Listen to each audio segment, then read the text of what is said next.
Here's how to factory reset a Brother HL-L2400DW printer.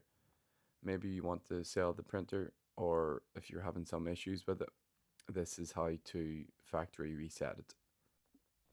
Use the up and down arrow keys on the printer to navigate through the menu until you find initial setup.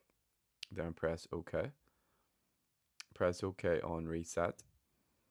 And now inside the reset, we have some different options. So if you just wanted to reset the Wi-Fi, then you would go ahead and choose the network reset. However, to reset the entire printer, you would select factory reset, then press OK. And now to confirm, just press the down arrow key.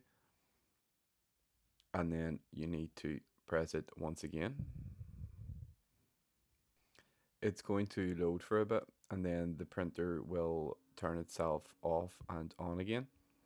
And then when the reset is complete, you'll see this ready message on the screen, which means the printer has successfully been factory reset.